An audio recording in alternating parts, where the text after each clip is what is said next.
before the oral arguments, maybe we can have some oral questions from our media guest. Go ahead, ma'am. Hello po, good morning. Question po to Sir Kiko. Sir, nag-react po kasi si Senator Amy sa naging protest or yung thumbs down na nangyari dun sa Senate nung nag-archive. If I may read, ito po yung sinabi niya, pero wag sanang umasta ng ganon sa Senado, hindi maganda. Dapat irespeto kahit papano, di ba? Your comment lang po, sir. Well, again, I remember distinctly po na nagtanong si Senator Mig Zubiri kung ano po yung pwedeng gawin ng mga tao sa gallery at yung naging sagot ni Senate President Escudero ay bawal po yung tumawa, bawal po yung magkomento ng malakas, bawal po yung pumalakpak, although wala naman akong reason na pumalakpak doon.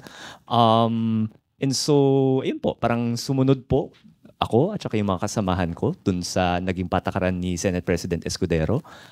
Kung pasok po sa mga pinagbabawal sa Senado yung pag-thumbs down, di sige, pagpasensyahan niyo na po ako. First time ko po doon. Not going to go back anytime soon, pero first time ko po doon. Tsaka baka kung hindi ko naintindihan yung rules na yun, sige, my apologies po. Pero I think as far as I'm concerned, ako po naihayag namin yung nais naming ihayag.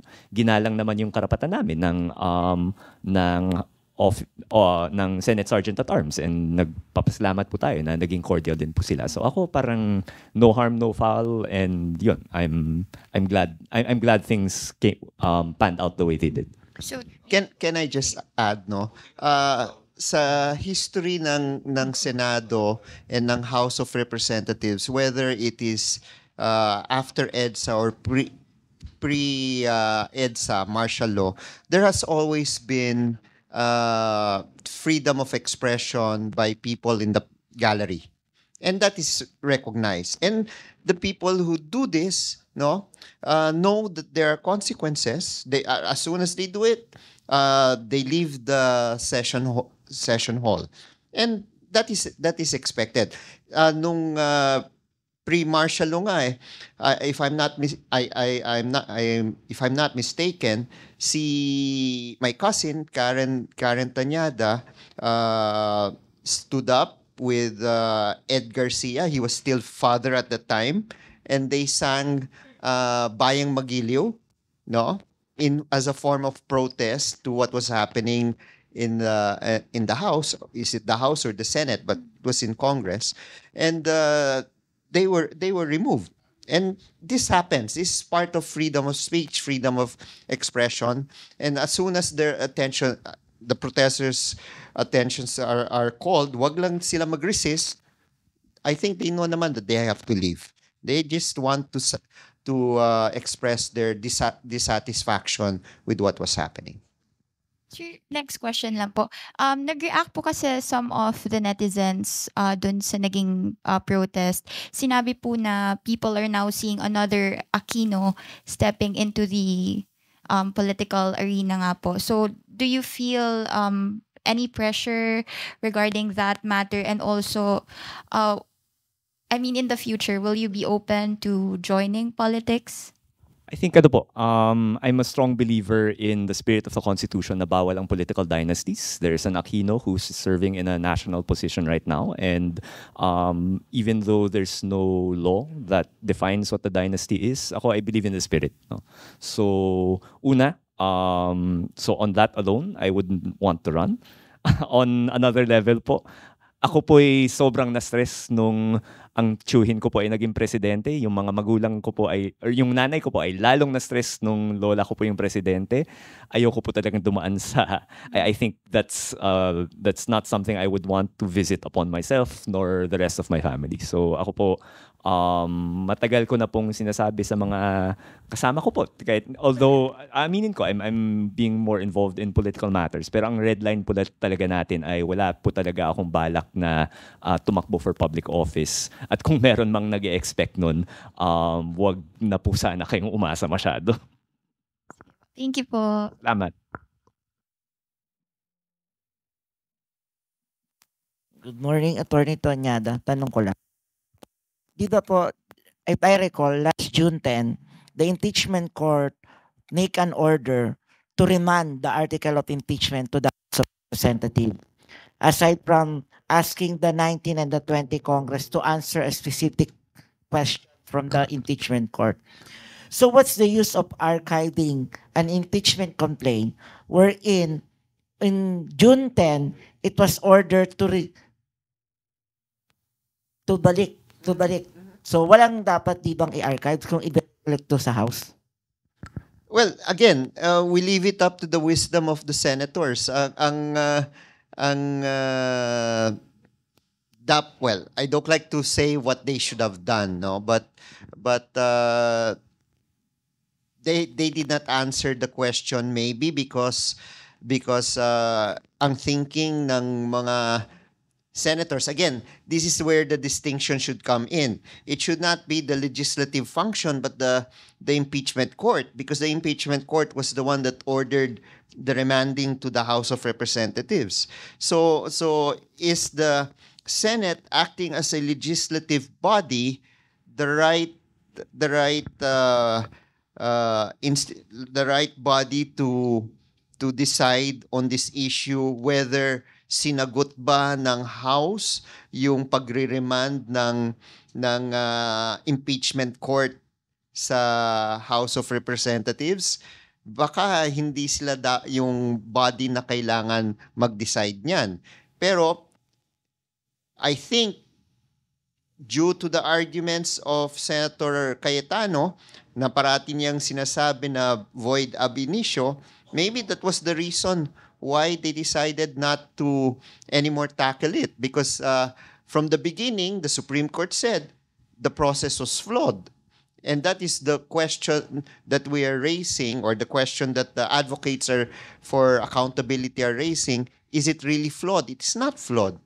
There's a misappreciation of facts coming from the understanding of the Supreme Court. So this is the reason why a motion for reconsideration was filed. So mahirap mag-speculate kung ano yung tamang sagot sa tinatanong mo. Another thing, you admit a while ago na dapat yung impeachment court ang nag-decide Yes. over the archiving or decision of the impeachment Yes. complaint. Do you think since the senator as a legislative body who decide on it is nagkaroon ng constitutional issue na or problem? Well, that is for the members of the Senate now, especially the four, who voted against the archiving. They should decide whether they would question the issue of the Senate acting as a legislative body archiving the case, whether it is within their powers or not to do so. That is for the four senators who voted against archiving to decide kung kailangan itanong sa Supreme Court, tama ba na ang Senate as a legislative body ang nag-act o nag-decide dito, o dapat ba yung impeachment court? Since the impeachment court has been convened last That is the argument nga that it was brought about by Senator Kiko and Minority Floor Leader Soto. So this is what they were saying. It should be, even Senator Risa was saying, we should first make the 12 new senators take their oath, convene the impeachment court and decide on these matters. So this is where the issue is revolving around, and who can now question whether the Senate did the right procedure or not? It's the four senators. So meaning to say, the Senate failed to act as impeachment court. So nabigo rin silang gampanan yung tungkol. Well, I'm not in a position to say that the Senate failed, but based on the logic on the debate that happened last Wednesday, August 6, it is clear that there were questions raised that sino ba yung totoong dapat umaasikaso sa usapin ng impeachment? Ang legislative functions ba ng Senado o yung impeachment court? So yun yung away ngayon doon. Thank you. Victoria Tulad of ABS-CBN. Kay Kong Erin, sir, clarify ko lang, you said earlier na isang option yung pagsasampa ng impeachment case against the Supreme Court or a member of the Supreme Court. Is that a remedy? Well, again, I am not advocating it, but if there are some people who feel that there is a violation on the interpretation of or the use of that fast track method, then because there is no basis, if you look at the Constitutional Commission's deliberation, and we've heard from the author, former Justice Adolf Ascuna, saying that there's no deliberations on including due process in the filing of the 1/3, no, on subsection 4 of Section 3, Article 6.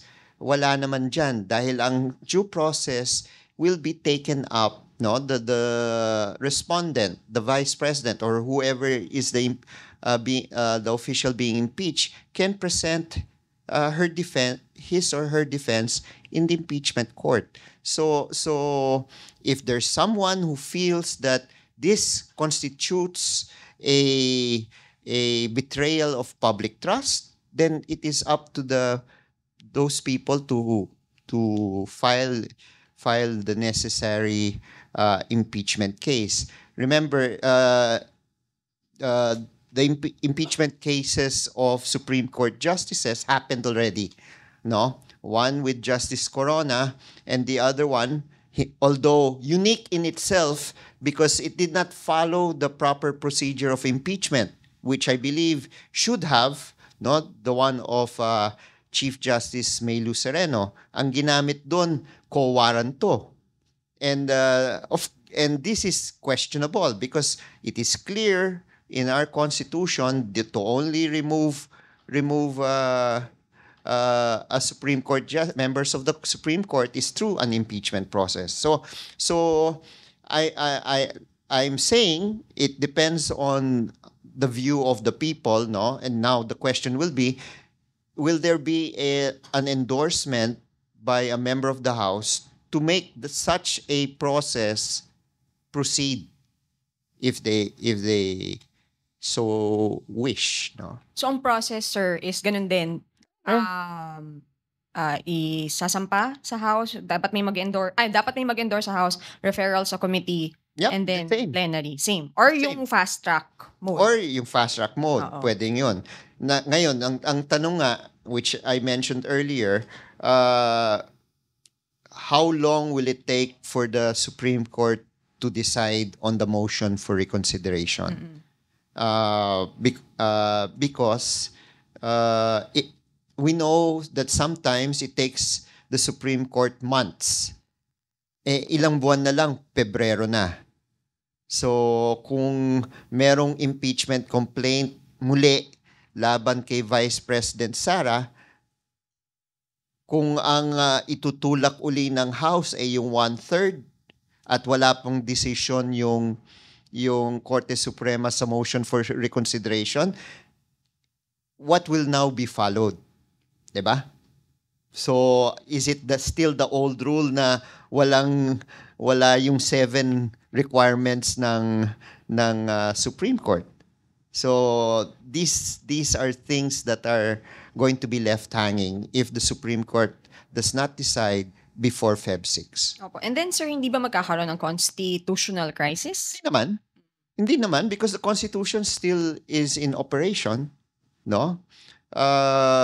Again, I'm not saying that the 1/3 mode would be the one that would be followed, no? When Kiko and the advocates filed the first complaint, the 1/3 vote was not even there in their minds. It was initiation and referral supposedly to the Committee on Justice so that the process can begin. So these are still avenues that are open to the advocates. Pero just the fact, sir, na you're questioning the decision of the Supreme Court, kasi yun yung sinasabi ng maraming senador na magkaka-constitutional crisis. Well, that, Filing an impeachment case against a justice, hindi ba magkaka-problem din? well, it has been done before. Was there a constitutional crisis? It was not. No. Now it will depend on certain factors. No. Like I said, I'm not advocating it, but it does not stop any citizen, as it is mentioned in Article 11, from doing so. Now, the key here is that will there be a member of the House that will endorse the impeachment complaint to let the ball, run, so ganun yung kwan. Thank you, sir. Kay Sir Kiko. Sir, are you considering yung possibility ng pag-file ng impeachment complaint against a justice? Isa ba yan sa mga pag-iisipan, pag-aaralan ng Tindig Pilipinas?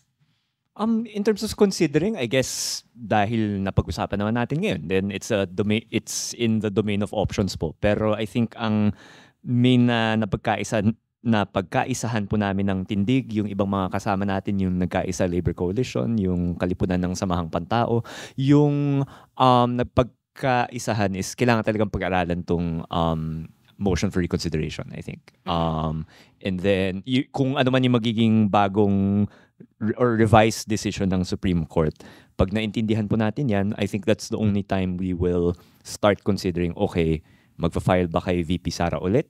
Magpa-file ba sa justices ng Supreme Court? So yun po, I think yun, it's an option, pero prior to understanding what the new rules are, I don't think we're putting that much weight to that option yet. Thank you po. Question lang kay Attorney M. What is your reaction regarding the statement of former Senator Antonio Trillanes regarding there's a statement niya that former VP Leni Robredo is friends with the current Vice President? Well, I subscribe to the statement of Congresswoman Laila de Lima. We're friends, no? But I think it should not. We should be careful with our statements that it should not create no division among the ranks. And I think it has been cleared also that there was a video that was taken during the 2022 campaign that the person interviewing VP Leni at the time asked the question on the ICC, no, and the importance of the ICC and our membership on the ICC. And it was clear that based on the answer of VP Leni, that the statement of Senator Trillanes, I think, was misplaced, no? So, ang importante ngayon, dapat hindi tayo nag-aaway-away sa mga naniniwala sa pananagutan, no, ng demokrasya, laban sa, and of course, yung usapin tungkol sa impunity, no, dapat magsama-sama tayo in building that supposedly big tent, dahil although 3 years away, no, dapat maintindihan natin, dapat kung hindi tayo magkakaisa, mahirapan tayong manalo sa 2028. Salamat po. Okay. One last. Jed po from UNTV. Tanong ko lang po sa mga resource person natin kung nakikita ba natin na may posibilidad pang buhayin itong impeachment case kahit na-archive na po siya ng Senate. Thank you po. Again, I'll defer to the former legislator to explain what archive means, no. Pero ako po parang at least sa mga yung ibang mga nagsasalita about archiving, may sense of finality yung sense na yung nakukuha ko, no. So kung magbago yung motion for kung may pagbabago sa motion for reconsideration, binanggit naman ni Senate President Chis Escudero na pwede naman siyang kunin mula sa archives kung talagang magbabago ang decision ng Supreme Court. Pero ayun po, so I don't know. Maybe it's possible, maybe it's not. I think yung word na archive ay ilang beses na siyang ginamit this year na iba-iba yung interpretasyon. So it's possible, but I don't know. Sorry, mahabang sagot for nothing. Walang pinagkaiba sa forthwith. Maraming. De, pero yun nga, I think what Kiko is saying also is that if it so happens that the Supreme Court reverses itself, and there are cases where the Supreme Court did reverse itself, then the possibility of the impeachment complaint proceeding again, no, or in the impeachment court is always there. So I think the situation right now is wait and see ang mode ng Senado. Of course, there are so many interpretations to that, but it is I think Fred will also agree. If the Supreme Court reverses and says, no, we made a mistake in our decision, then I think the impeachment court will have no reason not to proceed. Thank you very much. And with that, I think whether it will be archived, dismissed, at the end of the day, we still have to pursue justice, truth, and accountability when it comes to our public officers. And justice might not be had here, but of course, there's a justice in our Almighty God. So dito po sa ating The Agenda, here at Club Filipino, nagpapasalamat po kami sa inyo, Kong Erin, Kiko, for sharing your valuable insights. May tanong lang ako sa'yo. Sure, sir. So, ang agenda ngayon, ma-archive ba? Hindi naman sana. Depende sa ating supreme producer. But having said that, tandaan po natin, mabuhay ang Panginoon, mabuhay ang Pilipinas, mabuhay ang Pilipino. Maraming salamat po.